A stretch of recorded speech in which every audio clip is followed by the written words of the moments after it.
दूसरा। और दूसरा नंबर मेरा वॉइस है प्रेजेंट कंटिन्यूअस टेंस। और प्रेजेंट कंटिन्यूअस टेंस को हम एक्टिव में लिखते हैं। एक्टिव में क्या लिखते हैं, इसका स्ट्रक्चर क्या एक्टिव में? एक्टिव में स्ट्रक्चर है कि सब्जेक्ट प्लस इसके बाद इज आर एन,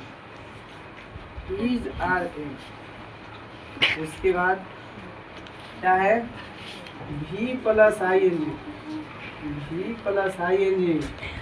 प्लस में ऑब्जेक्ट, प्लस में क्या है, ऑब्जेक्ट।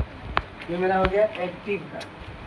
लेकिन जब हम पैसिव बनाएंगे तो एक क्या नियम है, पैसिव के लिए नियम है कि ऑब्जेक्ट को सब्जेक्ट के रूप में, ऑब्जेक्ट को सब्जेक्ट के रूप में, ऑब्जेक्ट को सब्जेक्ट के रूप में, सब्जेक्ट के रूप में, फिर प्लस उसके बाद हम लगाएंगे इज आर एन, फिर उसके बाद चलेंगे हम बेइंग, इसमें लगेगा एगो नया चीज बेइंग। उसके बाद लगेगा V3, उसके बाद हो गया मेरा बाई, उसके बाद ऑब्जेक्ट, सब्जेक्ट को ऑब्जेक्ट के रूप में, सब्जेक्ट को ऑब्जेक्ट के रूप में, सब्जेक्ट को ऑब्जेक्ट के रूप में।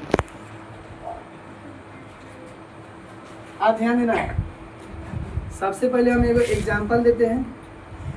मेरा पहला एग्जाम्पल क्या है, जैसे में आई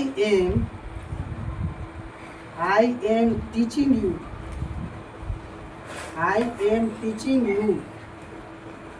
मेरा पहला एग्जाम्पल क्या है, आई एम टीचिंग यू, मैं तुम्हें पढ़ा रहा हूँ। और ये मेरा एक्टिव है, देखिए स्ट्रक्चर पे मिलाइए, यहाँ स्ट्रक्चर मिलाइए, ये इस स्ट्रक्चर पे है कि नहीं, आई एम टीचिंग यू। आई आपका सब्जेक्ट हो गया, एम आपका ये हो गया तुम्हारा हेल्पिंग वर्ब, ER-M में से है ना एम। उसके बाद है भी प्लस ING, वर्ब मेरा टीच है, टीच में ING जुड़ा है। उसके बाद है ऑब्जेक्ट, ऑब्जेक्ट मेरा यू हो गया। उसके बाद है, हम पहले नियम क्या लिखवाए पैसिव में, पैसिव में हम यही नियम लिखवाए हैं कि ऑब्जेक्ट को सब्जेक्ट में लिखना है, माने कि लास्ट में जो लिखा है, जो लास्ट में ऑब्जेक्ट है उसको पहले सब्जेक्ट बनाना है।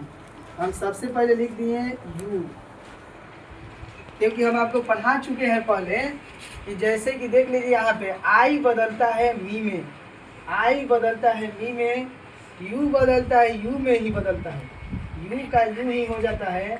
उसके बाद वी बदलता है अस में, वी बदलता है अस में।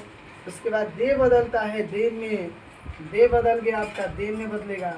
उसके बाद ही बदलेगा, ही बदल जाएगा ही में। और सी बदलेगा, सी आपका बदल जाएगा हर में। उसके बाद और क्या है, उसके बाद ईट बदलेगा ईट्स में। तो ये बात ध्यान दीजिए। तो देखिए उसी तरह से यू का यू है, हम यू का सब्जेक्ट भी मेरा यू हो गया। अब यू के साथ क्या लगता है, ER-M में से देख लीजिए क्या लगाएंगे, यहाँ पे ऑब्जेक्ट को सब्जेक्ट के रूप में लिखने के बाद ER-M यहाँ पे है मेरा हेल्पिंग वर्ब, यू के साथ आर लगता है, यहाँ हमने यू के साथ आर लिख दिए।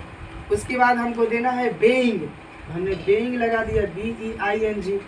उसके बाद है वर्ब का तीसरा रूप, तो वर्ब का तीसरा रूप जैसे मेरा वर्ब यहाँ पे है टीच, टीच का तीसरा रूप होता है टॉट, TAUGST, टॉट हो गया। उसके बाद हमको लगाना है बाई, हमने बाई लगा दिया। उसके बाद आई का देख लीजिए यहाँ पे लिखे हैं, आई बदलेगा मी में ऑब्जेक्ट के रूप में। तो ये मेरा पहला जो है हमने वॉइस को बना दिया। तो यहीं तक हम छोड़